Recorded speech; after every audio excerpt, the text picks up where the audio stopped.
Yes, guys, you know what time it is. It's your boy David at the Irish Hotspot, Ireland's #1 Spurs fan, presenting Tell Me Your Spurs Story with co-host Jack. Jack, how are you, man? Not bad, David. We're going to be speaking with, honestly, my favorite fan of the Harris Army, honestly, because she gives me all the great questions. She's given me plenty of support, going to the future, when I'm going to be visiting London as well. So it's going to be a Spurs story, for the future. I'm looking forward to it, David. Yeah, no, I absolutely can't wait for this either. Absolute Harris fan, Harris General, I have to say. And look, let's introduce her. Let's waste no more time. It's Elly, aka Agglaia Kakouratos. How are you, Elly? I'm fine, brilliant. I'm looking forward to this. I can't wait. Yeah, no, neither can we. It's going to be an absolute cracker. So look, let's waste no more time. Let's stop teasing the fans. Let's get straight into it. Yeah. Look, Elly, supporting Tottenham, it's I like it to be on an emotional roller coaster. Gives us fans many highs and lows, but it gives us great memories and bonds that will never be broken. Look, I got into supporting Tottenham because of my dad. Yeah. But I want to know how you got into supporting our great club. Exactly the same way. My dad, he came to England in 1949 and he was going to the Arsenal at first because a lot of Spurs fans, Arsenal, boo, I don't like to say that word. I feel sick now. Right. And then Jimmy Greaves came to Spurs. And he didn't like Arsenal. He just went to Arsenal, but he didn't have any affiliation with them. He was just going with his mates. And then as soon as he saw Jimmy Greaves play, he switched, right? Because that's 12 years difference, 1949 to 1961 he came. I think he came 61 season, I think. I think we'd already done the double and he came 61. Mm-hmm. And then he played the 62 season. And that's when I was born.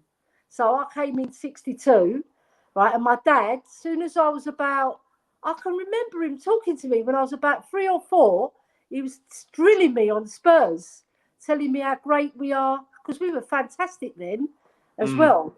Not that we're not fantastic now. We've always been a fantastic club. But he kept on drilling to me how wonderful Spurs are. And I fell in love.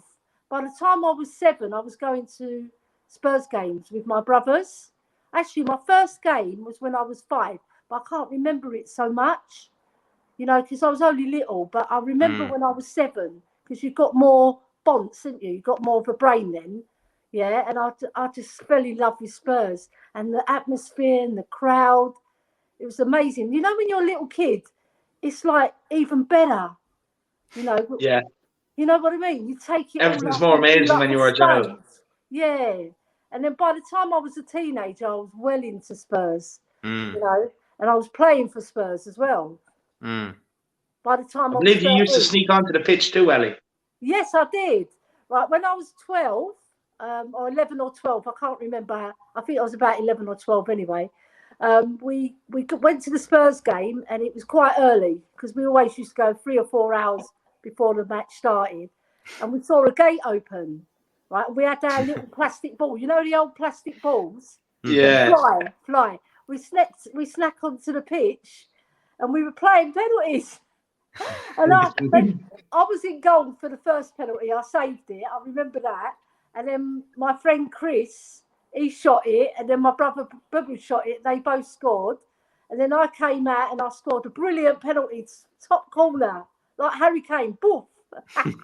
Yeah, and then this groundsman shouted, "Oi, kids, get off the pitch!"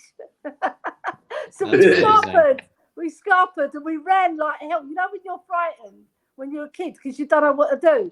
We just ran and we came out the upper end of the ground, and there was another gate open, and we just came out and just waited for the match to start. But What an experience!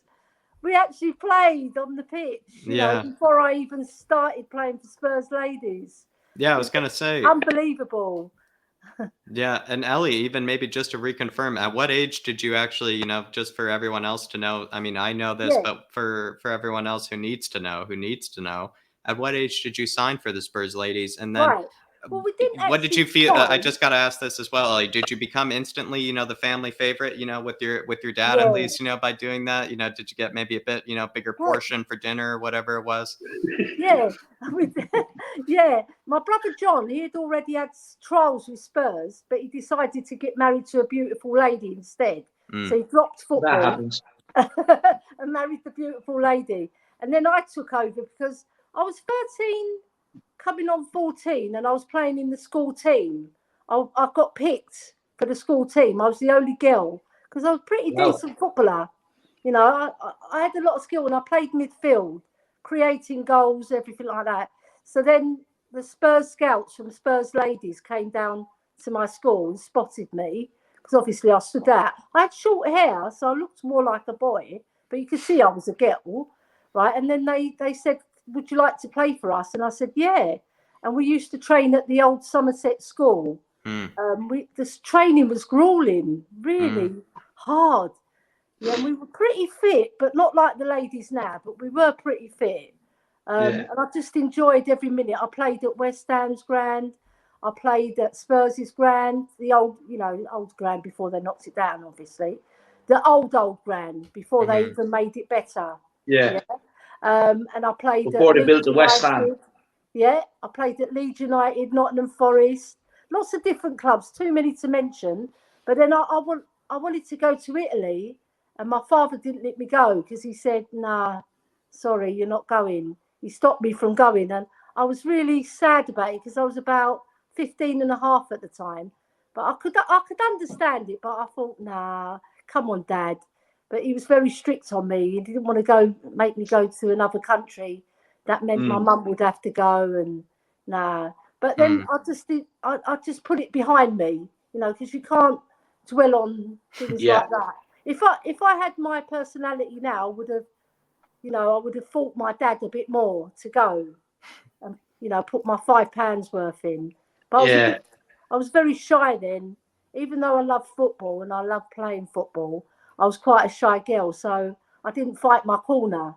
I was going to say, your daddy's girl. I'm sure he would have been able to, talk around. I think he was worried about me going abroad. That's all. Yeah. Like any father would. They protect their daughter, don't they? But he was a fantastic dad. What a dad. And he was very funny. That's why we nicknamed you Endo Elly, because you played for Spurs ladies. Yeah, I loved playing, and I've got quite a lot of injuries though, and I've still got the scars and everything, but it doesn't matter because my time playing football, I loved it. I like watching football, playing football. I live on football. That's my sport. I hate all the other sports. They're rubbish. And being a bit cricket. Don't get me started. Look, I'm not going into cricket today. Do not get me started on cricket. A bit quickly, Elly. I was just going to say, I think you're, being a bit modest or maybe a bit humble here. I think you maybe missed something. I think you at one point you played, against you played with the boys, right, for a couple of weeks or whatever it was at the time, or even longer. I forget. Maybe explain that. I was in the boys. I got chosen for the boys team at my school, the Drayton School, because I used to play with them all the time, and the PE teacher was in charge of the football. He said, Elly's just as good as you lot, even better. So I'm putting her in the team. And no one argued because I was one of the lads. I was a tomboy. So, I think girls now, it's normal that girls play with boys. You see it all around the country. They're all playing with the boys. But in my time, it wasn't normal. So it was like a lot of people didn't like it. They would tell you. They would come up to me and say, you shouldn't be playing with boys. It's a bit of jealousy, Yeah. But I love it because you learn so much playing with boys.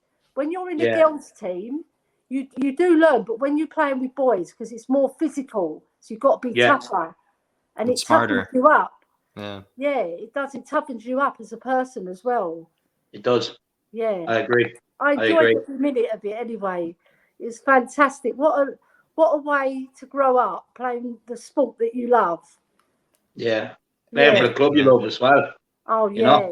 Yeah. Do you know, Spurs have always been in my heart. When I played for them, I played for the badge, I gave my all every game. Played as a fan. Yeah. Wow. Yeah. Even though the training was grueling, because it was very, very grueling. We had to do a lot of circuit training, a lot of running, a lot of weights. But I put myself through it because I love the game. Yeah. Maybe some of our players should be doing that now. I was just about to say that, if some of them can play like you did for the badge, that'd be half the battle, Yeah. The Spurs are my club. I was born in Tottenham and bred in Tottenham. Yeah. Yeah. No, absolutely love it. Love. My first love and my last love. Jack, have you any more questions there? Yeah, I was just going to say one more there, and David even slightly touched on it. Maybe Elly, you kind of maybe touched on it and want to maybe go a bit deeper into it, because a lot of us, are maybe a couple of things here. A lot of us are neither maybe good enough to be, good at football to play for Spurs, or the other thing is just, we're maybe not from the area and maybe able to even be that again, good enough to make it all the way down to Spurs and play for them. What is it like to maybe have that passion of being a fan and playing for your club and wearing that badge? And do you feel like it's kind of gone amiss, or that kind of feeling that you once had is kind of gone in players maybe nowadays? Well, I can't comment on the players how they feel, because that's their own personal thing. But right. No, good answer. With me personally, because I was born in Tottenham and I grew up around the Spurs ground anyway. I wasn't that far. And all my school, 90% of them were Spurs fans anyway. There was a few idiots who supported Arsenal, but, what can you do? But, you live and breathe Spurs. You live and breathe Spurs. And your euphoria goes into, when I was playing for Spurs, I was like on cloud 9. Mm-hmm. And I just remember being so happy. Every day I'd get up and I'd go to training. Did it make the training even easier? Even that grueling training, a bit easier, just knowing that you kind of in a way were at, so to speak, the top, really? Yeah, it did. Because you see, my body was a lot different then, because I was fit. Yeah. I was solid, like the footballers now. You've got solid legs, and you feel fit, but also you feel like, because like you're on cloud 9 playing for Spurs, it's like your dream come true, and every day I'd wake up, I felt privileged to play for Spurs, and I played with all my passion and all my heart, because I wanted to win every match. We did really, really well, obviously, but we did lose a few matches. But when we lost, it was like a dagger to your heart. Yeah. Like Hobbier, Hobbier when he comes off the pitch. It's like he's got a dagger to his heart when he's lost. You can see it hurts him. That's how I felt. And this is a guy who was born in Denmark, Yeah. And he's only been at our club for a year. I know I go on about Højbjerg, but I do love him. That was a legendary answer, though, because... I can liken his passion, just to let you know, I can liken his passion to what I had when I was playing, That's why I love him so much. That was a class answer, Elly, just simply because of the part where, you kind of said, a lot of the players, they don't have to even be from, London. They don't even have to be from North London specifically in order to fight with the same passion that you maybe once had. But by being a former player of Spurs, you maybe have that insight on what it should look like, to be running and fighting for the club. And you've seen that, like you said, in players like Højbjerg. And so it just shows that, it's not unachievable. And you two guys as well. You're not born in Tottenham. You're from America. You're from Ireland. You grew up in Croydon. So you grew up in South London, really. Croydon, South London. So you'd think you'd support a South London club like Crystal Palace, but you chose Spurs because of your dad. Look, Palace was only down the road from me, Elly, the old lad used to make me make the trip, to North London, to White Hart Lane. And I used to relish every minute of it. I used to love getting on the underground, getting up to the Seven Sisters, coming up there, walking up to the ground. I used to absolutely love it, and I wouldn't change it for the world. Imagine my old lad bringing me to see the Eagles every week. I'd be fairly depressed, wouldn't I? Up and down like a yo-yo. I couldn't be having that now, Elly. That really sent me into depression. Just like if Kane ever left Tottenham, I couldn't be doing that. But look, since we are talking a little bit about on Heiberg and you're telling us how much you love him, why don't you share with everybody your Heiberg story?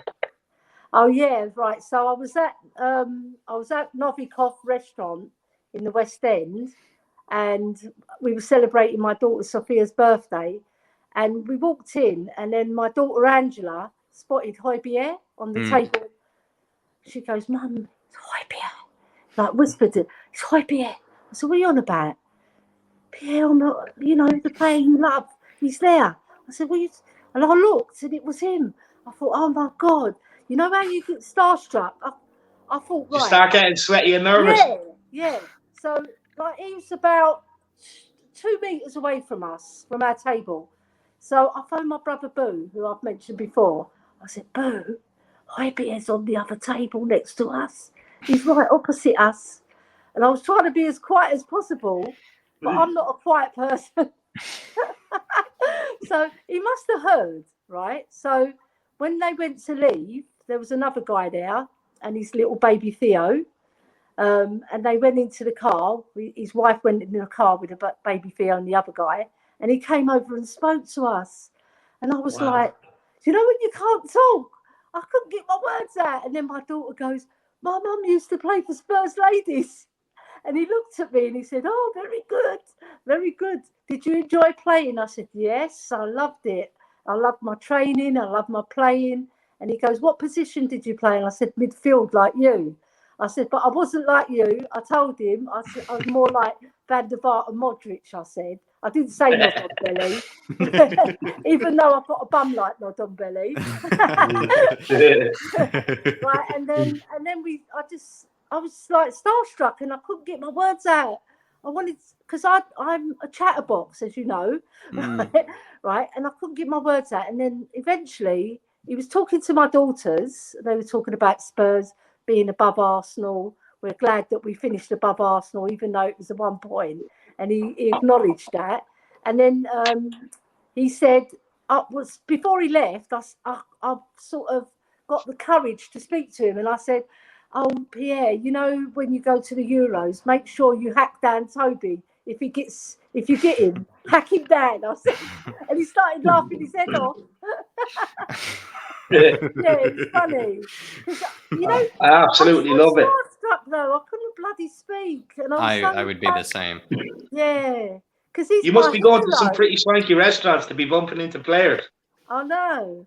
No, well, it was Novikov because my daughters, they're quite. They like the nice food. It's Japanese and Italian, but I wouldn't pick that restaurant myself because I like basic food. I like Italian food, but basic. I don't like the fancy stuff. I like the traditional stuff. Yeah, but the youngsters nowadays, they like all the, the Japanese. They do those nice dumplings and it's all very neat. Hot stuff. Yeah, all nice and hot. Yeah, I don't like it. Don't get me wrong. You got to thank, in a way, you got to thank, at least one of them, right, for bringing you there. Maybe you both got something out of it. She got the very nice meal. You got to thank that dog. You got a very nice meal, and you got the experience of a lifetime. But I would have been starstruck as well. Yeah, I just couldn't speak. I couldn't get my bloody I'll be the exact same. I'll be the exact same, being honest with you. But look, Elly, I do want to take you back to maybe being a child, maybe sitting on the old lad's lap, letting him tell you about Jimmy Greaves or stuff like that. Yeah. Is there any other memories you'd like to share with us before we move on to the next part? Yeah. I'm sure there's a lot there. Yeah. When I was a teenager, it was Spurs Man City, right? And I don't know if you remember Mike Summerby, the footballer. Mike Summerby. Yeah, I've heard him. Well, he played for Man City. They were warming up, and I was quite a slight girl. I wasn't big then. I was quite skinny, scrawny, right? And I remember they were training, they were warming up, and he'd done this shot, brilliant shot, and it came towards me. And I thought, if it hits me, it's going to knock me out. Yeah. Because it was that hard. And then my brother Boo, that's his nickname, right? He got in the way of it because he was defending his sister, He got in the way of it and he put his arm up and it deflected. It was coming towards my face. He deflected it because it would have basically knocked my face back and killed me. Could have broken the nose. It would have, because it was such a brilliant shot. And then Mike Summerby saw, and he came over to us and apologised. It was a very good gesture of his. But we beat them that game, so I was happy. Giving them abuses and walking off, yeah? Yeah. There's another memory. It involved my brother as well. When Martin Chivers, the great Martin Chivers, we were near relegation. We needed to beat, I think it was Leeds United or Derby. I can't remember because my memory goes, but it was either Leeds United or Derby we played.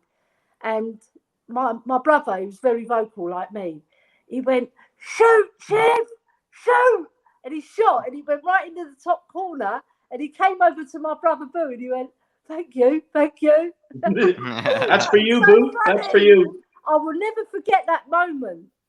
I will never. And I actually told Alan Mallory the story at Wembley when we played against Liverpool. You know that picture I sent you of me just in front of Robbie Keane? That was the Spurs-Liverpool game. We actually lost that game, unfortunately, but that's the way cookie crumbles. We lost 2-1.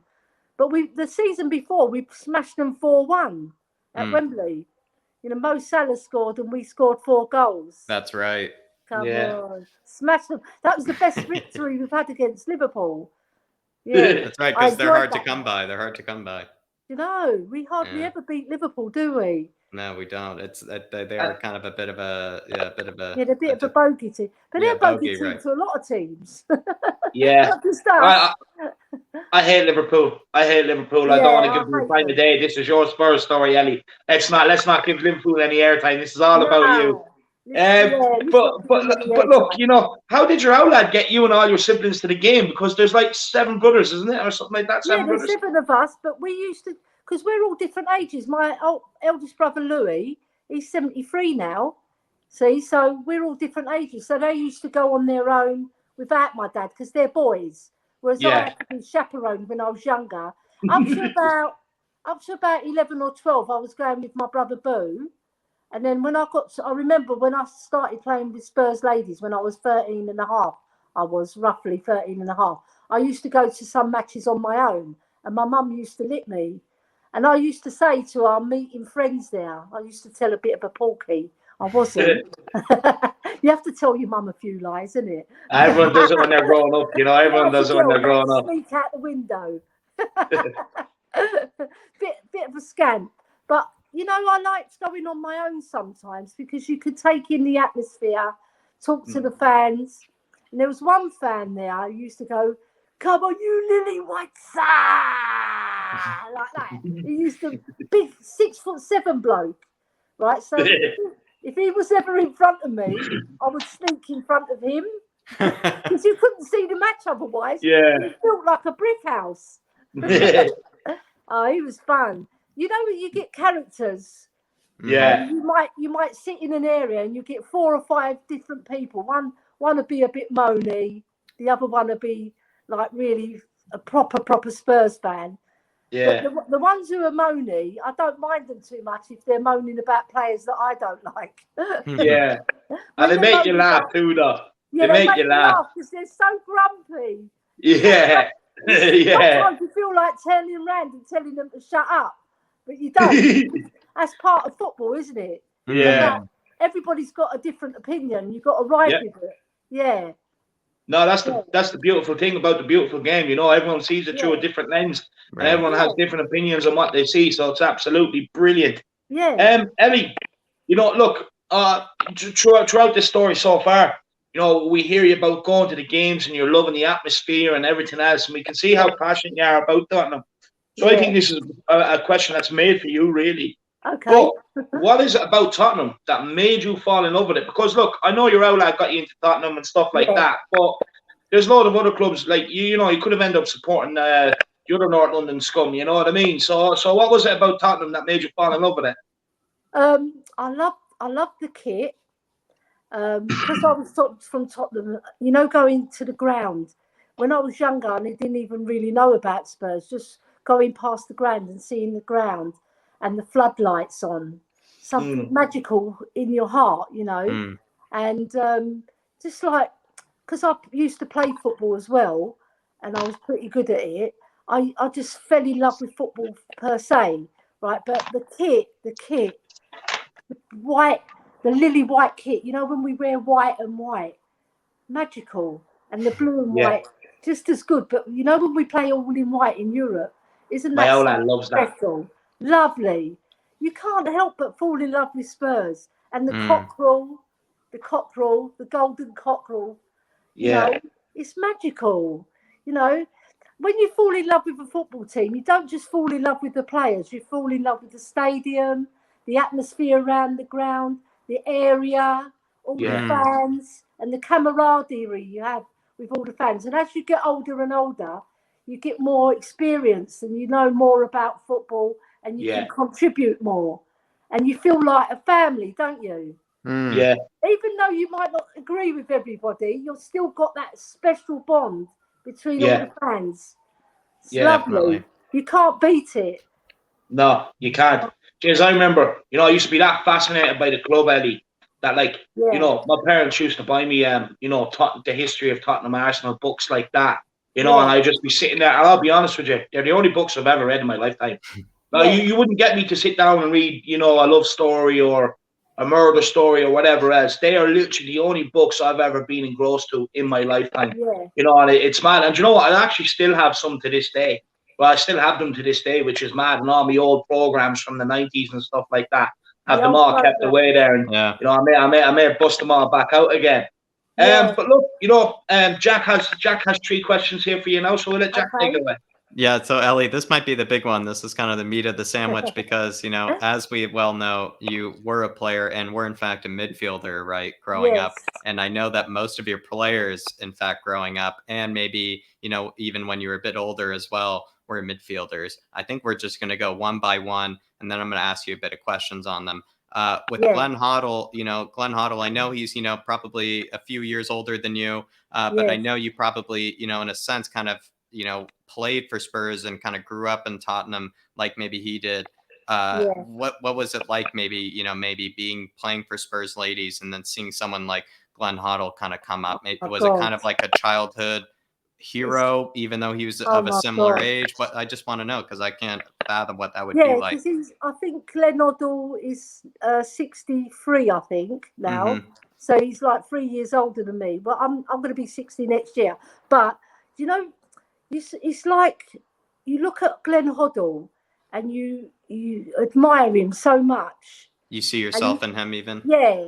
Like I was like Hoddle in elegance because I was quite slim, not tall like him because obviously he's 6 foot something, but I was very elegant player like him and I tried to model my game on him, like doing pin passes, be creative, have vision, because part of football, vision's very important to see things, see the picture and build the game up in your own mind and pick out a pass.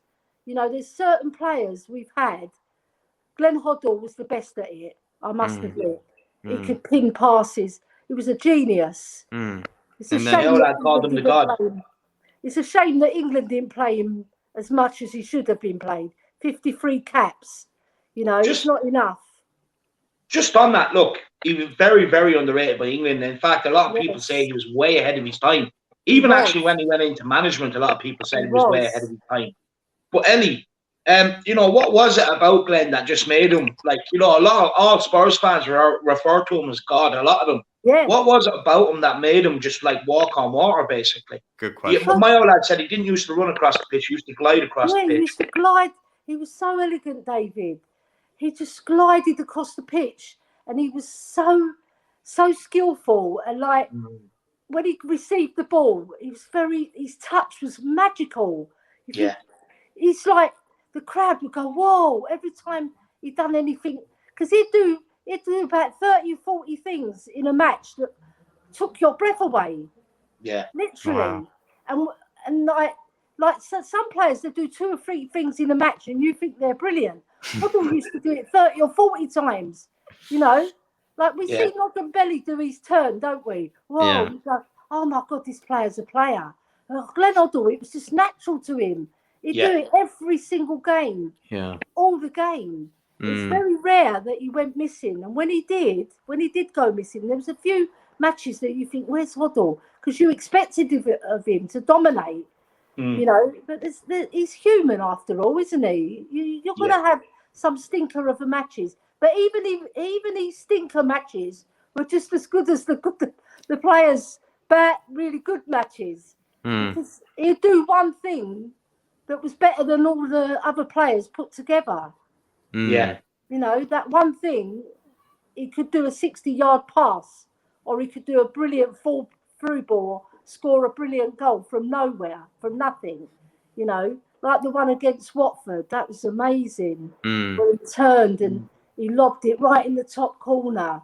Because you're on the blind side, remember, when you turn and you can't see the goal, and he lobbed it. What a fantastic goal.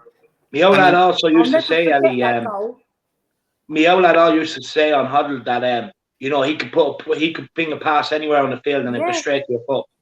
And very elegant. He looked stunning as a footballer. Yeah. Not so much the mush, the body. He's a big guy, all right. Yeah. As well, Elly. I mean, considering that, right, you guys in a sense were mighty even progressing through your guys' similar youth teams at the same time. Yeah.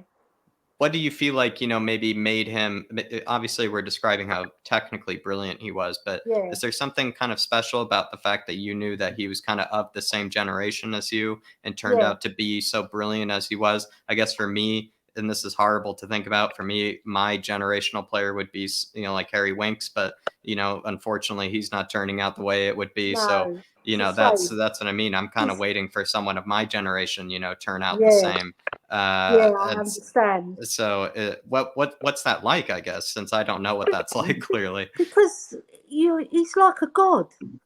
He is literally like a god. You hold him up on a pedestal because he entertained. He was an entertainer as well as a fantastic footballer, because he knew the game is you go on the pitch and you create magic on the pitch.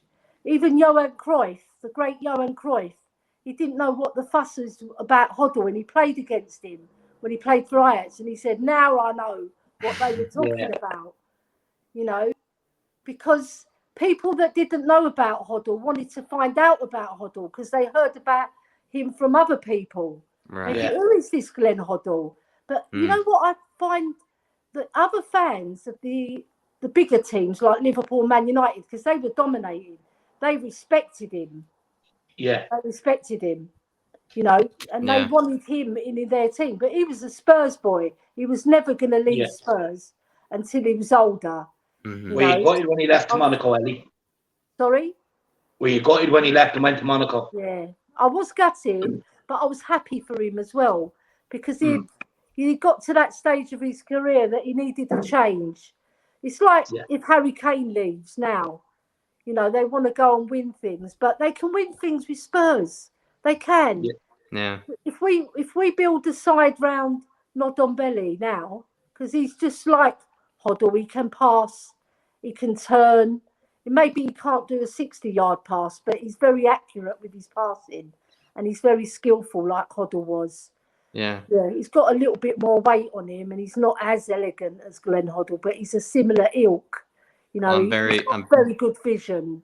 I'm very jealous that you have, you know, someone, you know, of a similar generation that, you know, turned out for Spurs like that. I'm still waiting for that person, you know, to come out. Maybe he'll come out of the woodwork somehow. Maybe Jane Scarlett. Maybe but again, you know, he's about 5 or 6 years, you know, younger than me, so it doesn't feel so close. But moving on to another one that you were honestly, my feeling maybe a bit also blessed to maybe have witnessed is Ozzy Ardiles. And with Ozzy Ardiles, is he maybe that once in a lifetime kind of player to watch, as everyone says he is? And then the other question, you can just start with that, maybe, where you just talk about how brilliant he is. But then maybe if you can remember, is there something about, you know, the players that we see today, the Tongis, the Gios of the world, that should learn something from Ozzy? What should they take from Ozzy's game? Because Ozzy, he played with his arms out, so no one could get to him. Right? That's a Latin American thing. They put their arms out, so you can't get near to them. Yeah, and he was so elegant, little guy, but so elegant, and His passing was fantastic. His vision was fantastic. He played his heart out for the team, because even though he had all that skill, he still put in the legwork. There's a lot of players who've got skill. They're sometimes a bit lazy, but he wasn't. He ran his heart out. And I don't know if you watched the Man City FA Cup final, the replay. Yeah, the one where Ricky Villa scored. Yeah. Right. So if you watch the first goal Ricky scored, it was Ozzy who made that goal, because he beat 3 players and then he shot and then Archibald got it and deflected. Then he done a shot and then he rebounded to Ricky and Ricky scored. Right. So Ricky got all the plaudits, but I was clapping Ozzy, because I was brilliant, because they couldn't touch him. He was like dancing on the pitch. That's how he was. Very light-footed on the pitch, very like he was dancing the Latin dance, Yeah. What's it called? Samba. He's so good. So on good. Ozzy Ardiles, Elly. Look, at the time it was a rarity to kind of have players from abroad kind of come into the English league, especially at that time. And look, you'd say Ozzy Ardiles and Ricky Villa were kind of, trailblazers in that aspect. Look, I know there was a couple, but there wasn't many, and we signed them off the back of a World Cup as well. How much of a shock was it to hear that Ricky Villa and Ozzy Ardiles, 2 World Cup legends, coming to Tottenham? Good question. It was a big shock, because I thought, oh my God, because we weren't even that great at the time when they came. We was okay, but I thought they could have chosen Liverpool, Man United. They could have chosen any of the big teams, but they decided to come to Spurs. I think Keith Birkinshaw had a lot to do with that, because he's a charming Yorkshireman, and correct me if I'm wrong, did he not go out there to get the deal done? Yeah, he did. Yeah. And do you know what made me laugh is when they came, the first game we played, I think it was at home, was against Aston Villa. But with the previous week, we played Liverpool away and we got stuffed 7-something. I think it was 7-0 or 7-1, one of the two. Then we played Aston Villa, and all the ticket tape came to welcome them. It was amazing. What a great atmosphere. I just remember all the ticket tape coming down, like people would cut newspapers to welcome them. And we won the game 4-1. Wow. It was amazing. Wow. I'll never forget that time when Ozzy came with Ricky Villa. What a fabulous part of Spurs' history to get 2 World Cup winners come to our club. It's amazing. Well, it's mad, because we all know what Ricky Villa done against City in the FA Cup. You know what I mean? And he wasn't even supposed to come to Tottenham. Ozzy didn't want to come unless Ricky came with him. So he asked to bring Ricky with him. So kind of blessed all around with that move, really. Because in the semi-final we played Wolves at Highbury. And I'll tell you a little funny story about that. They were shooting, the Arsenal fans were shooting pellets at us. They really were. We had to duck the pellets. We got into the ground and I was in the North Bank. And the North Bank was quite a big stadium. And then they had the clock end, right? And it was amazing atmosphere. It was like all blue and white and a few Wolves fans in gold, about 10,000 of them. But the other 40,000 was all Spurs. And it was the most amazing electric atmosphere. And when Garth Crooks scored, and then Ricky Villa scored that brilliant goal, what a night. There's so many good memories I've got of Spurs. You can't help but fall in love. And the white kit in that Arsenal stadium was extra special, because it shone. It was like it shone even brighter at the Arsenal ground at Highbury. To win at Highbury as well, get to the FA Cup final. And that was my first FA Cup final, my first one. Because in 1967, I was too young. Yeah. Oh, my battery's going to die. Let me get my back. Hold on a moment. No, you're grand. No problem. You're grand. Absolutely amazing stories. I don't want my battery to die. That's it. No, you're grand. Yeah. Look, I've never really told anybody this, but look, when I was younger, I was given a few opportunities to take a trip around Highbury, and kind of given the VIP treatment, take a trip around Highbury, taking a match and all, but never ever went. You know, I couldn't bring myself to do it. You know, even at that young age, the old lad was like, "Yeah, look, this has come through the door. What do you think?" And I just like, "Look, I'm not going." You know what I mean? It's Arsenal. And plus, you know, after that, he just used to tell me, "Mother, look, throw them in the bin. It's Arsenal. We're not going." You know what I mean? Absolutely brilliant. But look, when you were at Highbury that night, look, did the Spurs fans kind of, you know, maybe leave their mark on the stadium? I would like to call it maybe taking home a souvenir. Yeah, maybe break it up a little bit. I don't like to say this, but a lot of them will win. I thought that all right. I don't know if they did a number 2 as well, because I didn't want to stay around for that. It's smelly. Arsenal's ground's a bit smelly already. Didn't need 100%. But look, Jack, I know you have another question on another midfielder there, my man.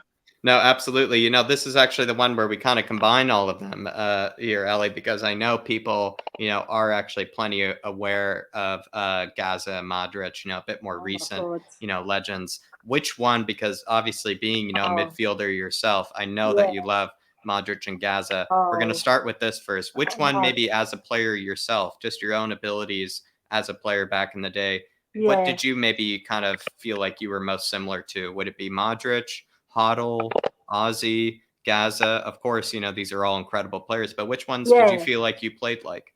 I think Modric, because he's little like me as well, and he's got good vision, scored some really good goals. He didn't score loads and loads of goals. It's like me, I didn't score loads and loads of goals, but I was very mobile like him, not fast, because Modric weren't fast, but he used his brain. He's got a fantastic football brain, and I liken myself to him. But obviously, I'm not as good as him because he's like up there. He's Ballon d'Or winner. He's the Ballon d'Or player. You know, maybe I was the Ballon d'Or of the ladies, right? But I liked the way Modric played. He's so skillful, you know. And then of that four, his vision, brilliant. And then of that 4, who's your favorite of Gaza, Ozzy, Hoddle, and Modric? This is the big one, Elly. This is the big one. This is the tough one. Oh my God, it's so hard. I like to put them all on the par, but if I had to pick one, because they're all equally good. I know you put them all on par. That you even said that to me once, that they're all on par. If I had to pick one, I'd have to pick Hoddle. I'd have to pick Hoddle. Would you like to rank them? I mean, maybe that might make it even more painful for you. How would you like to rank them? So I'll put Hoddle first. And who's second? And then you have Ozzy, Gaza, or Modric. Oh my God, he's so Gaza has to be second. Yeah, Gaza has to be second because he's fabulous. He was unreal. And he scored that fantastic goal against Arsenal. The free kick, Elly, is that the one we're talking about? Oh my God. I didn't get tickets to that game. I was so gutted. That was the semi-final, wasn't it? Yeah, semi-final versus Arsenal. We won 3-1. Right, I didn't get tickets to the game, and I was so gutted. And my kids were quite young still; they weren't that old. And when Gaza scored, I scared them because I went crazy. What a great goal, and what a great player! What a great player! He got us to the final. He got us to the final on his own. All right. And of course, that was an important FA Cup that year, Elly. It kept us afloat. You know, it's a team game, but he actually literally dragged us to the final. And you know, after the game against Nottingham Forest, I was there with my brother Boo. And after the game, I think it was Gary Mabbott and another player. I can't remember who the other player was, but I remember they took the cup. I think it was the next day they took the cup to the hospital. Because, you know, he done his cruciate knee, didn't he? Yeah. He was distraught losing out on that game, wasn't he? He was absolutely distraught missing the FA Cup final. I know. But, well, he played in it, but he got injured, didn't he? Yeah. So, yeah, he done that tackle on Gary Charles. It wasn't really a tackle. It was he just swiped his leg and pulled his knee out. He pulled all his cruciate knee out. And you could see. But, you know, when he started that game, he did a really bad tackle on Gary, is it Mark? Something Wone. I can't remember his first name. But he actually dug his foot into Wone's body, into his stomach. And my brother Boo, I remember even saying, God, Gaza's on something tonight, El. Gaza's taken something. Because he was like hyper. Because he was so excited about playing in the final. he's like a little schoolboy. It was his dream to play in that final, and it overwhelmed him. Yeah, he still played some good passes in that game because he got injured quite early, and then they brought on Naeem, didn't they? And he set up Paul Stewart's goal, so it's pretty good. Yeah. Just on Gascoigne, just a quick question, Elly. Look, we all know he has his issues and stuff like that. But do you think he would have been the same player if he didn't have that development in him? No, I think it makes, like Jimmy Greaves was the same. Do you think that development gives him the edge? I think it gives him the edge. Yeah. And it makes him a better player, to tell you the truth. Yeah. All the ghosts and all the worries he had off the pitch, when he got onto that pitch, because he loved football, Gaza. He lived for it. It was his passion. You could see every game. He'd go on that pitch and he'd give his all. And like his all is like so creative, and the way he done his runs, he beat players like they weren't there. They couldn't touch him. And he was strong, very strong, robust. When he runs, he was like, he had a roll when he ran, and no one could get near him. He's fantastic. Yeah. What a player to watch. I love him. He was. Yeah. And then I guess it goes Ozzy after that. It was hard for me to put Hoddle in front of him, but I had to. Because, and then does it go Ozzy? Is it Ozzy Modric after that? What would you... Yeah, I'll put them on a par. Yeah. Level 3. Right. I can't separate them. Love it. I can't. Thanks for taking me. Ozzy and Modric are similar players. Yeah, they are. They're similar players. Very, very small, very skillful, see a pass. Their vision's fantastic, and they work like Trojans. What more can you want out of the players? Thanks for answering those, Elly, for me.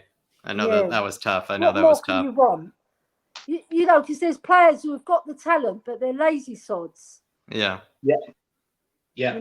What's the point? If you've got the talent and you don't want to do the work, you're not gonna affect the game as you should do. Yeah. 100%. 100%. So, Elly, would I be correct in saying Hoddle is your favourite ever player then? Hoddle. That's the man. Hoddle. Paul is the king of White Hart Lane. That song. Absolutely love it. Look, Paul the king of White Hart Lane. Yeah. And as a defender-wise, Ledley King. Oh yeah. The best defender we've ever had. Manager-wise, are you a Bill Nicholson? Are you a Bill Nicholson person as well? Yeah, you see, I was young, so I didn't really witness. Right, maybe your dad would told you. Later on in life, I think I've told you this before. I met him and I shook his hand outside White Hart Lane. And when I shook his hand, it was like something magic has gone into my body. It's amazing. The winning mentality. That's what it was. Yeah, and we didn't really treat him good at the end, did we? No. Daniel Levy. Because he was took him ages to get his testimonial as well. Or you know what I mean? Like club legend. What a great manager. And I spoke to him outside the ground. I said, you've given me so many fantastic memories and I thank you for it.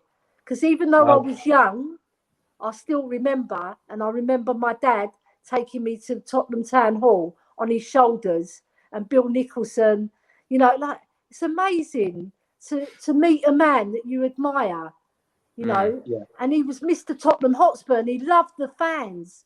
That's the difference. He played the game for the fans. He made us entertaining, and we were fabulous. 1961, we did the double. We scored 115 goals. Wow. It's amazing. You see, 1962, we won the FA Cup. We nearly did it again. We nearly did the double again. We're the first London club to do it. Nobody should forget that. First London club to do the double. First London club as a non-league club to win the FA Cup. No other non-league team has done it. So we're a team of many firsts, Elly. I know I'm preaching a bit, but people that don't know Spurs' history, they say, oh, you haven't won anything. Yes, we have. Yeah. We have won things. They're like me, Elly. They've won things before we were live, and they just don't. They just don't bother to look it up. They just don't bother to look it up. They're concerned about their own club, how much they've bought their success. All these clubs. Well, there's a reason they always compare themselves to us, though, Elly, and that's because they know of the history actually secretly, and that's why they compare ourselves to us. Yeah, it's true. 100%. I get a bit. They're jealous always when people don't know. If they genuinely don't know Spurs' history, I don't go over the top. I just educate them. You know? Yeah. I tell them what we done. We're pioneers. We're the first English club to win something in Europe. You know, pioneers. And look, this is why I get so jealous of you older folk, even the likes of my dad and all, you know, my uncle and stuff like that, because you've seen Tottenham, you know, lift trophies, and you know what it's like. You know what the feeling, the elation, you know, the out of body experience.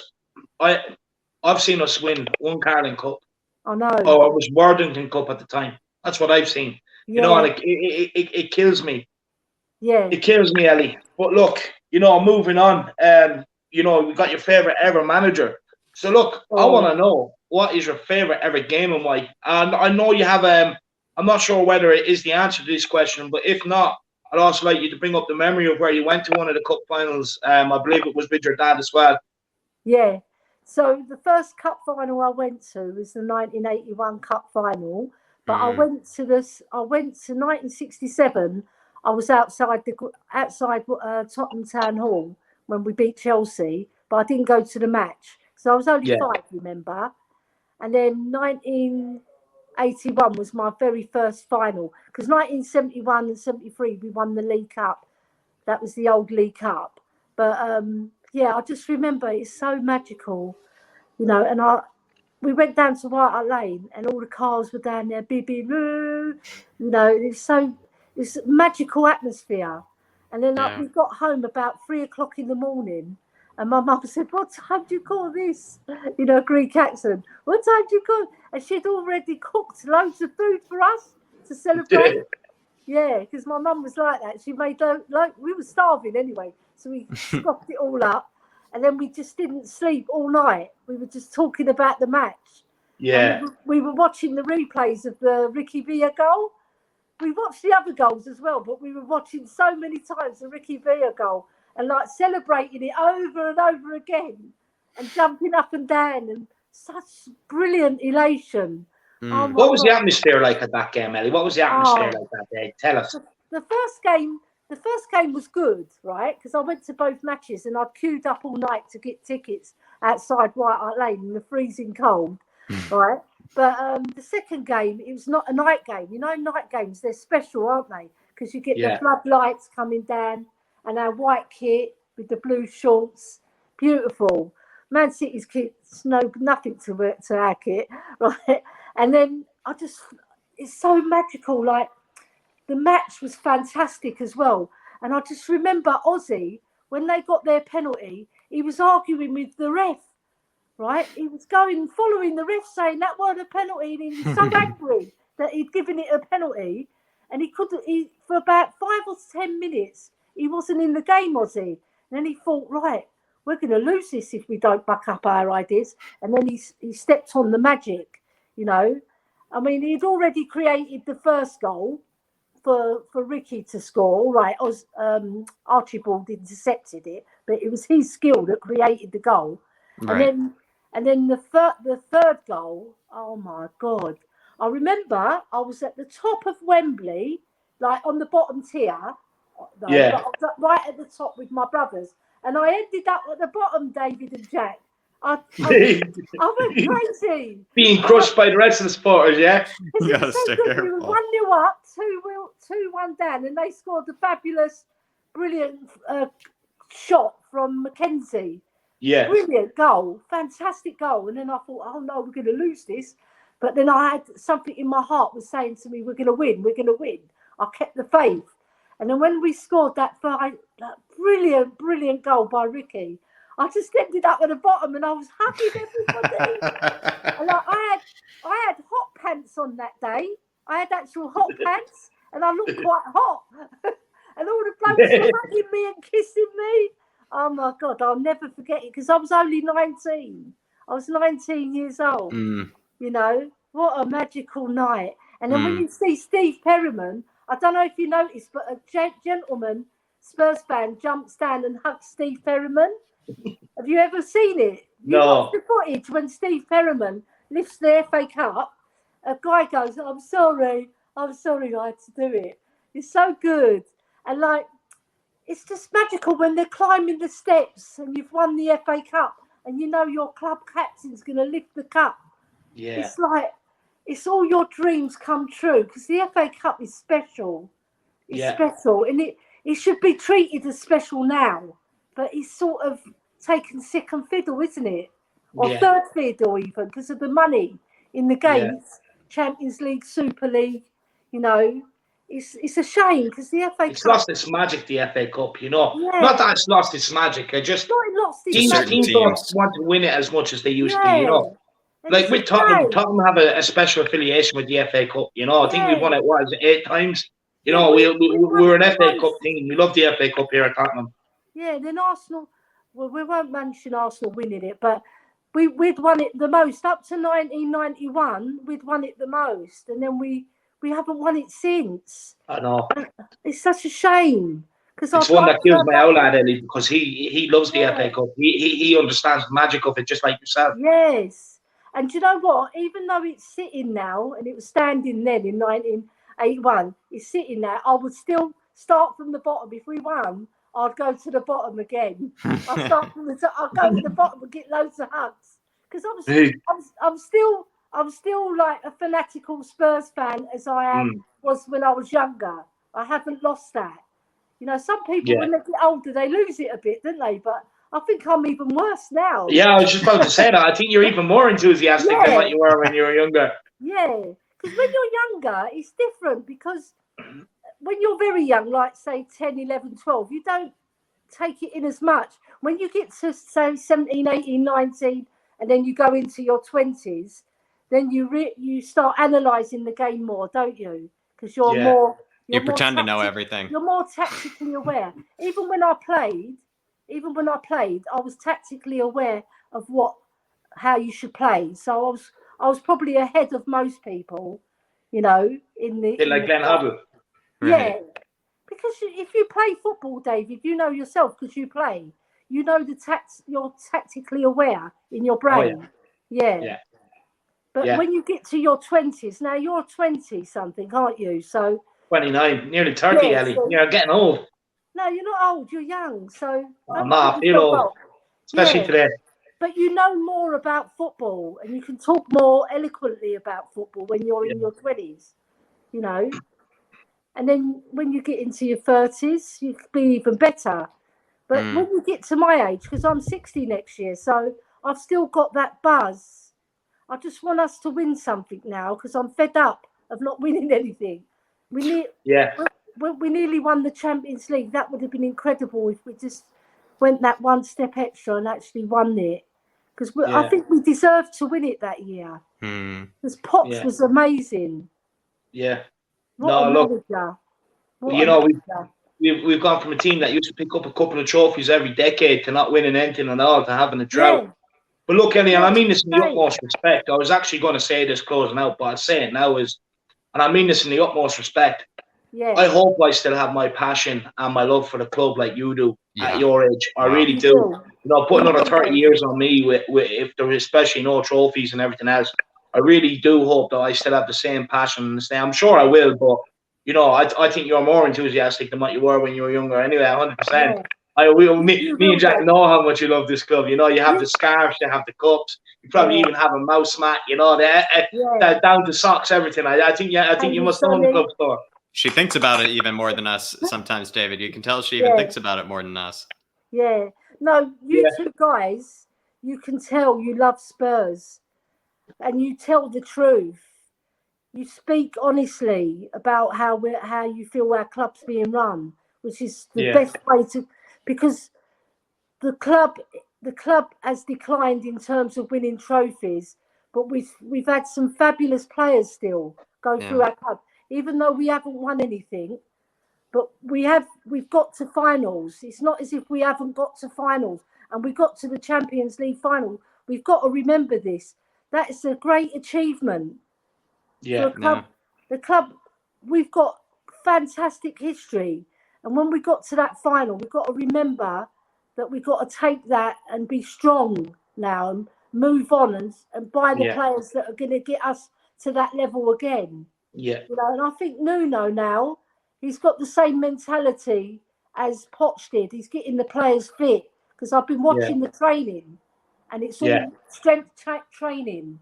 Like, I don't know if you watched it, where they've got the cord and they have to run. Oh, the resistance, they put the thing over and your man's trying to pull them sideways while they're trying to run in a straight line. That's to kind of help them. That's to kind of help them as well. So if they are running with the ball, not be knocked off it so easily if they're running at speed and moving their feet quickly. Because players will knock you off the ball if you're not strong enough. Yeah. We've seen it with Winks, haven't we? He's technically a good player, don't get me wrong, but he hasn't got the strength. No. So maybe Nuno realises that, and he can see there's a player there. He's just got to change his mentality to get forward. I think he just has to change club, Elly. Yeah, you know, well, I want to give all the players a chance, but I think maybe Winks, I don't know. He's one of those. I think 5 years is a chance, Elly. What do you think? On the fence with him. I don't want to be, because I've been vocal about that. I don't like the way he plays. But if he just changed his mentality and got forward, because he can do it. You see that run he done against Man City, and Zinchenko yanked him down, barged him, didn't he? You see, so he's got it. He's got it in his locker to get forward. He's just, I don't know whether it's a confidence thing or he just doesn't want to do it anymore. He's lost his heart for the club, you know, because you can see he has got it in his locker to be better. Yeah. No, 100%, 100%. Look, everyone knows my thoughts on Harry Winks anyway. I'm definitely not going to get into that today. Like I said, it's about you, Elly. So I want to know what your favourite ever goal scored in a Spurs jersey is. And look, if you have a couple, give us a couple. Oh, yeah. Well, the first, oh, God, it's so hard. I'd have to say Gazza's free kick against Arsenal. Because even though Ricky's goal was monumental, Gazza's free kick against Arsenal. Glorious. That made me feel so happy. To beat Arsenal as well in the semi-final. Oh, my God. And what a great goal. Yeah. Brilliant. Unbelievable. Because he was especially against the Gooners. Yards out in that. It was about 35 yards out, I think. And I just remember Barry Davies's commentary. It was brilliant. He said, "Oh, schoolboys don't stop." And then Billy Samways running towards Gazza and had the most magical smile on his face to say, "We're going to the final." Because that goal, I knew we were going to go to the final after that. I knew Arsenal had no way back. Even though they got a goal back, because Alan Smith scored the header, I thought Gary Lineker's going to get another goal or Gazza's going to score another goal. Yeah, so what a great goal. Fantastic. I love it. And he put Seaman on his arse, didn't he? Which I like. Yeah. Do you remember a David Ginola goal against I think it was Barnsley in an FA Cup? In an FA Cup? And then he took off his shirt, which was nice for us ladies. What a lovely body, eh? Yeah. I won't go there because you're men. If there's a couple of ladies here, there'll be a dream with me.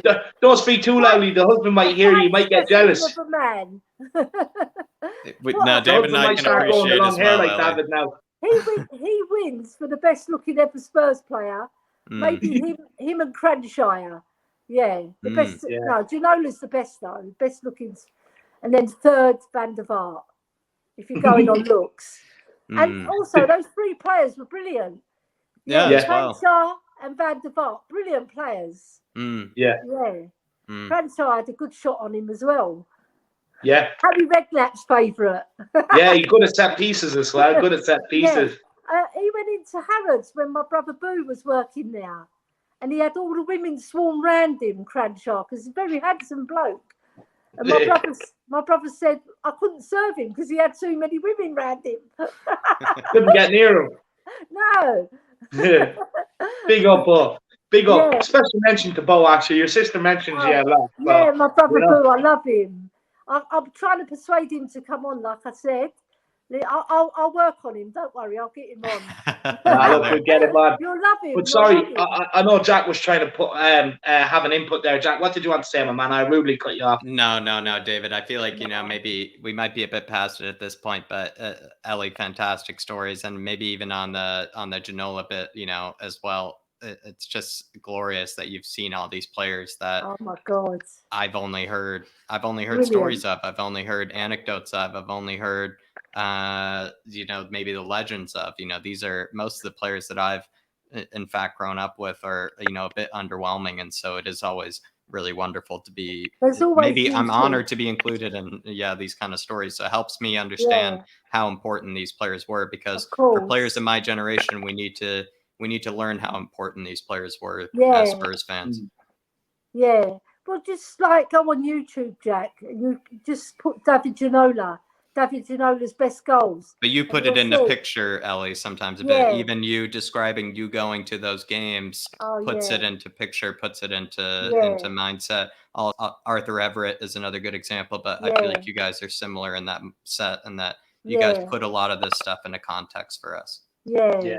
Because Ginola, right, when he came to the club, I was so happy because I'd seen him play for Newcastle and I'd seen him play in France as well. So I knew a lot about him already, and he was fabulous for Newcastle, but he was even better for us. Mm-hmm. Oh, my God, the goals he scored. But even seeing highlights of Ozzy, I was like, what a player. Immediately, I was thinking, player. If only Gio or Tanguy looked like this.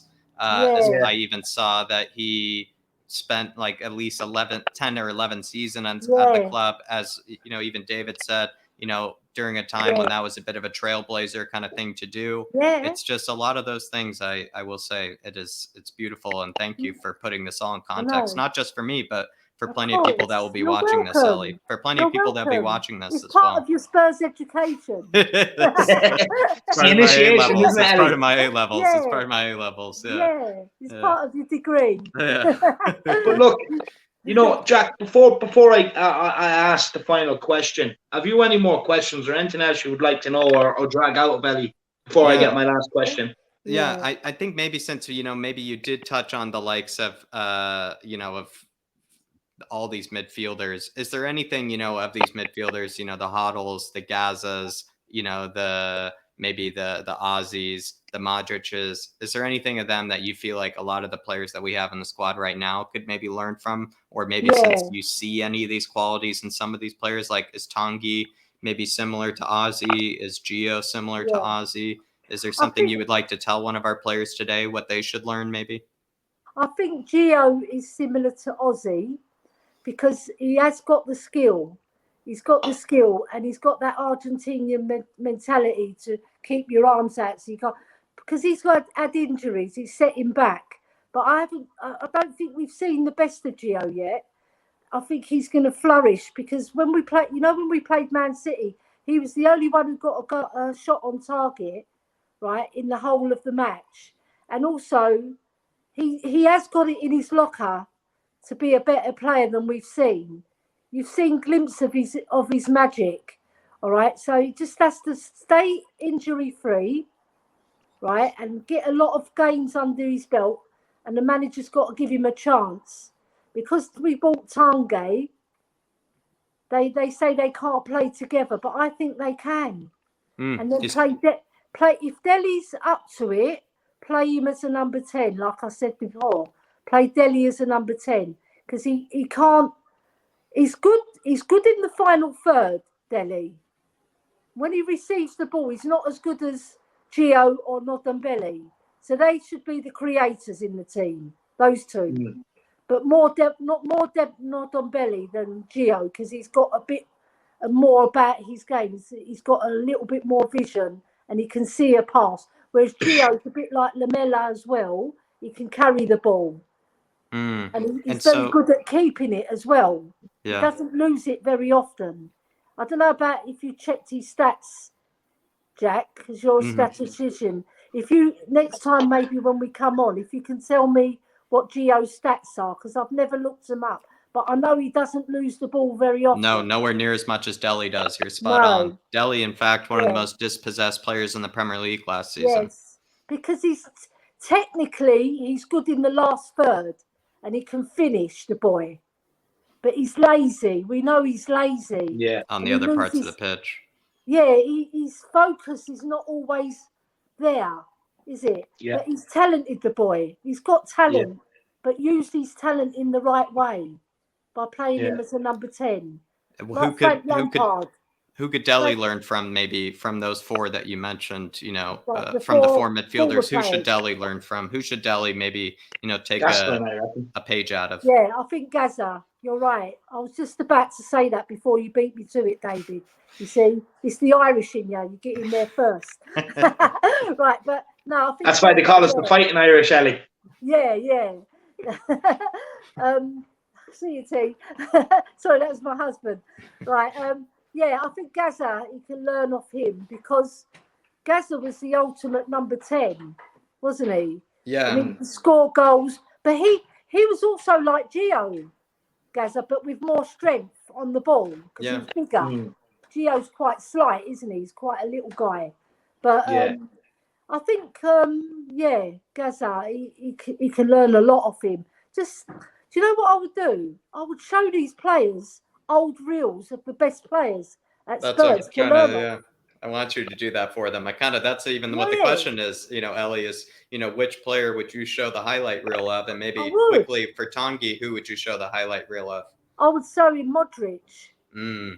Because he's like Modric in the vision area, and he holds the ball very well like Modric, and he can turn like Modric. His turn is even better than Modric, actually, because he's got the hips, isn't he, where he can bump players off. So they can't get near him because he's a big guy. Whereas Modric is very small, right? But they're similar players, but just different builds. That's all. He can learn. Ndombele can learn not to do so many step overs as well. You don't have to do all those step overs, Especially since they tire him out, Elly. Yeah, do you know? Because Modric kept it quite simple, but he's simple but effective. I love the way Modric played. He scored a fantastic goal. I think it was against West Ham, if I recall, and it was out the box. And I think it was his first goal that he'd scored out of the box, and he really celebrated that goal. I'm sure it was against West Ham. We score all our best goals against West Ham, don't we? Well, even that Modric goal against Liverpool is one of my favorite as well. Yeah. So I think if Tanguy could learn from Modric and from his highlight reels, and I think you said Gio would learn from Ozzy, and then Gaza would teach, Delly. I think we would have, that would probably, we would all fix them by January if we just showed them their highlight reels. I can take the reel down to the Spurs ground tomorrow if you want. Be careful, Elly. You might upset them. Especially with this squad, it's a bit fragile. So showing them, highlight reels of the old lads might make them cry or something like that. So we better not do that, because you don't upset the harmony. We know how fragile they are. They break a nail, they don't want to play. So we better not do that. We better not deflate their ego. We don't want to be blaming you for a poor season, Elly. Yeah, we don't want them to think like they're inferior, because they can actually. They've got the skill. It's just the hard work rate you've got to put in. Because Modric and Gaza, they were two of the most hard-working players we've ever had. Yeah. Brilliant. It's all up there for them, though. And I must mention Steve Perryman as well. Can't go without mentioning Steve Perryman. A workhorse, but a very effective workhorse. But he wasn't just a workhorse; he had skill as well. Steve Perryman. I said it on Bob Spur last night. He's my favourite ever midfielder, apart from Hoddle, because I didn't want to mention him because I don't know. I didn't forget him, but Steve Perryman, because he's not the skillful player like the other players, but he had a special place in my heart. Yeah. He was brilliant, and he played for the badge. He played over 6. I think he played 630 odd games for Spurs. That's unheard of in this day and age, isn't it? Yeah, It's it is. amazing. What an He's amazing the record. player. He's the record appearance holder for Tottenham still to this day. When he picked up the cup, David, I was so happy for him because he deserved it. Because he put his heart and soul into Spurs. Yeah, that was the one player I felt happy for everybody, but especially for Steve Perryman. What a great player and what a great servant. You know, everyone says that about him, so it's testament to the man, Elly. It's testament to the man. But look, final question we have for you, and Elly, I have to say, it's one I really like to end on. You know, it's more of a personal one to you, and it's what's your most cherished Spurs memory? Oh God, that's a hard one. Wow. You know, is it sitting on the knee listening to you all talk about Jimmy Greaves? Is it going to a game? You know, what sort of memory will a bit morbid, but would you take to your deathbed and be thinking about on your deathbed maybe that's the way to put it. I think he's watching Poch drop to his knees and crying when we made the Champions League final. Do you know how emotional I was? I was so emotional seeing Poch drop to his knees and in elation, but in such emotion to see our manager do that. Because you don't see many managers do that like that. Yeah. And I remember you saying about your dad saying that the emotion's going to get to us and we're not going to perform in the final. Yeah. It was so. I mean, I was crying my eyes out, and I watched the match. I watched the match all night. I was watching the same goals go in. I was watching their goals as well, so I could see we were losing. And then I watched Gary Lineker, Les Ferdinand, and Glenn Hoddle and I was so emotional. I was so emotional, and to see Poch and all the players, the elation on their faces, and they're going over to our crowd. And I saw Ben and Sim in the crowd as well. I spotted them, on TV. And Georgia Killia as well I saw in the crowd because they panned into the crowd and I was looking for them because I know the guys. Not personally, but I've spoken to them before. Not Georgia Killia, the Tottenham TV boys. And I just felt it's like the most incredible feeling, guys. Oh my God. Even better than Ricky scoring that goal. Wow. And that's something for me as a Spurs fan to say that. Yeah. To make the Champions League final. Yeah. And to play Liverpool, to have the honour of playing the fantastic. Even though we don't like them, you've got to take your hat off to Liverpool. They're a fantastic club. But I was so gutted that we lost, but at least we got there. And the way we got there was incredible with Lucas Moura's hat-trick. What an amazing hat-trick. Yeah. And seeing Harry Kane run on with his dodgy hat-trick. He ran like a horse. He was like a pedigree horse, wasn't he? And the faces. Juan Foyth as well, I spotted. He was like his beaming face, and he wasn't even in the team. Lamella and Ericsson jumping on Moura and tapping him on his head. Well done. Oh, it's amazing. I'll never forget that day for as long as I live. I'm going to put my hat back off to Poch now. This is for Poch. It's normally for Højbjerg, but this is for Poch. He's my favourite ever manager. Brilliant. Absolutely. Because he's so passionate. Such a passionate man. And he's Mr. Tottenham Hotspur. You say Bill Nicholson was Mr. Tottenham Hotspur 1, but Poch was Mr. Tottenham Hotspur number 2. Yeah. Yeah. Not that he's number 2. He's still number 1 in my book. Because I didn't really know Bill Nicholson, but I take my hat off to him because he's a fantastic manager. But I also take my hat off to Poch because what a great manager. He made us play some brilliant football. Brilliant. And our pressing was amazing. Yeah. No, I'll never forget 100%.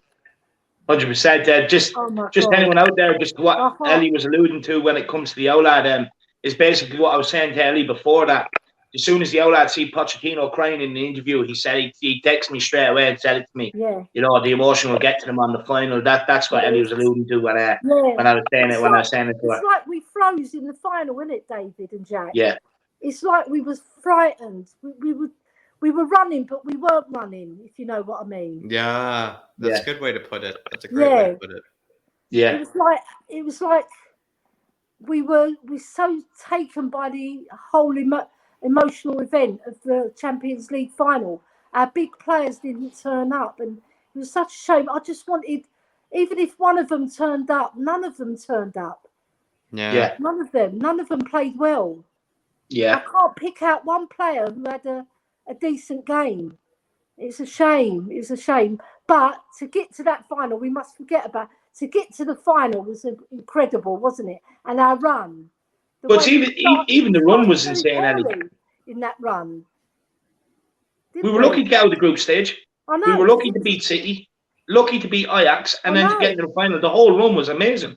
I'll tell you something funny, right? When we played Inter Milan at Wembley, it was my birthday, 28th of November. You look it up. It was my birthday. And I was going out with my daughters instead of going to the Spurs game. And I thought, why aren't I going to the Spurs game? I'm celebrating because I was with my family. The family, they booked this restaurant, and I went, and there was loads of Inter Milan fans down in the West End. And I was drinking with all the Italians, Italian coffee. It was fabulous. The Italian fans are fabulous. And we having an old macchiato or something, Elly. Didn't he? We won 1-0. Ericsson scored. And I just remember like thinking I had a really good time with the Italian lads because they're very good looking as well. I forgot I was married that day. I didn't do anything naughty. This is the truth. I didn't do anything naughty, but they were stunningly good looking men. And I was admiring them, right? And we were having a good old banter. And they saw that I was a Spurs fan because I had my Spurs scarf on as well. Because even though I was going to the restaurant, I knew we were playing that day. So I wore my Spurs scarf. To make sure. So people know. I wanted to think that I was going to the match, actually. No. Yeah, it was lovely. It was really nice. I had a good time that night. And we had a nice time at the restaurant. And we won 1-0. And that was the start of us coming back. Yeah. You know, Ericsson getting that goal was the start of us getting into that mood where we were going to go on to better things, you know. Yeah. Beating Man City as well. I was in Lanzarote that day. Yeah. I was actually in Lanzarote. Just well for some. Well, I went on holiday with my nephew. He paid for it. Because he loves me so much. He loves me so much. He's my favourite nephew. Yeah, I shouldn't say that, but he is. He'd want to be if he's bringing you to Lanzarote. You know what I mean? 100%. Yeah, he loves Spurs like me. And we watched the game against Man City in Lanzarote.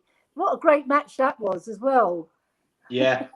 Fantastic. I still remember the video of the City fan leaving early being interviewed. And, you know, he was there. Oh, yeah, delighted. Delighted we're through. You know what I mean? We're going to win the Champions League this year. And your man was like, Tottenham. You know, what you talking about, Tottenham have gone through, like, you know, it was absolutely brilliant. You didn't know. I may send the video on to you guys, but look. You see at the end of that game, though, I just want to add this before you go. You see at the end of the game, when Poch realised we were going to the semi-final, he grabbed all his coaching staff, and it was like an acknowledgement that they had all done it. You know, like that. They were so emotional, weren't they? Yeah, they were. Yeah. And you could see Pep Guardiola gripping each other's shoulders. Disbelief because their goal was disallowed. I was delighted for him because he really went for the celebration. I was just looking at him. I was like, "You prick!" Right? But then when it was called offside, I was delighted because he was left red-faced then. Yeah, in his horrible grey cardigan, weren't he? That thing. Doesn't know how to dress. He should take some tips from Arteta. Even though I don't like Arteta because he's Arsenal, he knows how to dress the boy. Well, he dresses better for the weather, you know. Guardiola, he wears the hoodie, you know, on an 80-degree day. He wears, you know, the cardigan when it's raining. You know, it never seems to be right. His fashion sense is crap. What's sad, Elly, is that he's paying someone for this as well. He's paying someone for this, you know, to dress him. So it is a bit sad. You know what I mean? He's a sack person. Well, look, guys. Thank you, lads. Thank you. It's been emotional. Thank you, Elly. And I'm going to take off my hat as well. Yeah, you were brilliant, Elly. Yeah. And Elly, I want to say to you, you know, if you ever want to do a round 2, no problem at all. Just let me and Jack know, and we'll happily sit here and listen to more stories. I've absolutely really enjoyed this. And I want to say a massive thank you to you, Elly, for this today. Yeah, thank you. You know, I love speaking to you two guys because you're such lovely men, and you're passionate Spurs fans, and I can bounce off you. You know. Thank you. I love you. You're that means a lot, Elly. Special guys. No, you're my Hoibergs. We can't accept that. Yeah. We can't accept that. We can't accept that. But maybe in the future. Maybe in the future we will.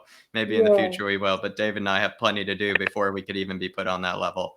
Yeah, no. No, I'll take that level, Jack. You know, I'll take that level. I know how much Hoiberg means. I'll take that level. He does. He knows. I'll take what I can get in. Take what I can get out here. You know. Yeah. David deserves it more than I do. Can I ask you one question? What player would you like Spurs to sign next? What is your ideal player? Who would you want Spurs to sign? Oh, You Jack. can have anybody. Anyone, even if it's unrealistic. No, only current players, not from the past. Just current players who are playing. It's hard to, I'm going to think of, because, you know, Elly, this whole summer, you know, you're in the mindset of players that Spurs players could get. This one's a bit of in between. Probably we'll never get him. But, you know, theoretically, we could get him. It's this guy. He's from Lyon. He's almost like a Glenn Hoddle, Ozzy Ardiles kind of mix. His name is Bruno Guimaraes, and he's from Olympique Lyon. And he's like, if you look at his stats, it's like, you know, it's like a green bank account. You know, it's just green. This guy has just been unbelievable the last few seasons. He's a Brazilian, and he's done really well. So I would probably go for him. And it would fix the Højbjerg situation. It would fix the guy to, you know, sit in next to Højbjerg. He would be him and Romero and Højbjerg. Absurd. It would be incredible. Lovely, Jack. Well done. Yeah. No, good choice. Good choice. For me, I would have to say Renato Sanchez. Look, with this guy, right? He came to prominence very young. Look, I know he played with Swansea and stuff like that. It didn't work out.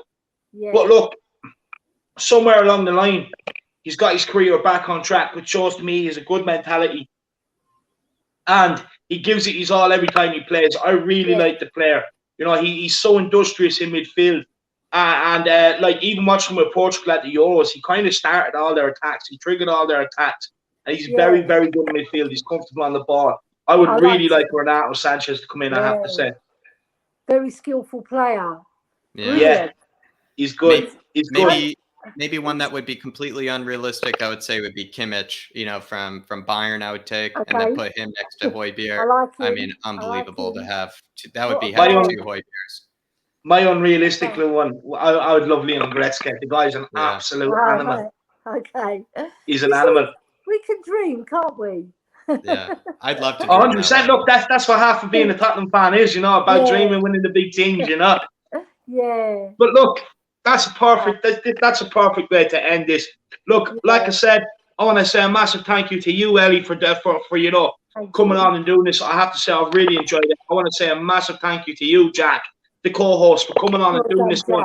Elly, you got the royal treatment today. You know, Jack doesn't usually do these Spurs stories, but this is one he demanded. He wanted to do. He wanted to be here for it. He wanted to pose the questions to you. So, you know, I want to say a massive thank you to Jack for coming on and doing this. Thanks for having me. Look, no, it's been absolutely brilliant. Look, to everyone else out there, I hope you have enjoyed this week's episode. If you did, make sure you smash that like button. Make sure you smash that subscribe button. Also, hit the notification bell so that you get notified every time a video gets put out. Also, if you want to do your Spurs story, you know, grab your gold membership, the channel membership. It is in the description below. Come on and do your Spurs story, just like Elly has done.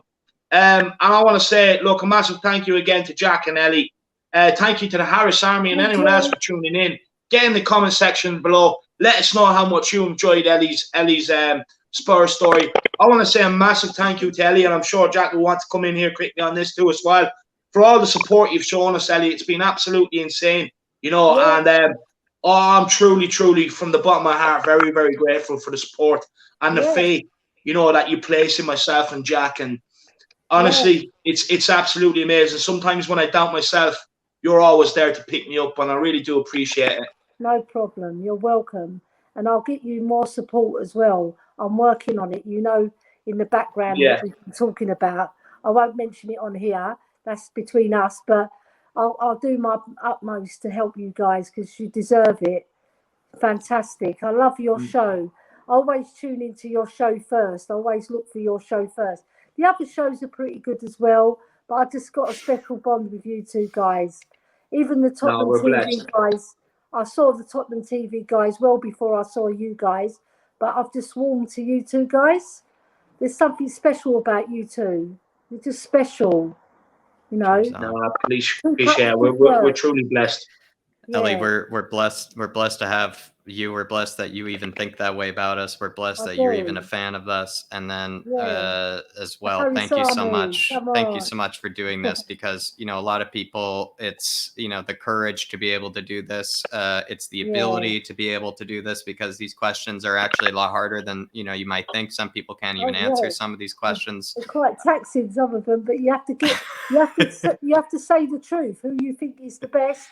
Who you like the best, and you know your favourite moment. What's your favourite ex? It's coming from the heart, isn't it? It's coming from the heart.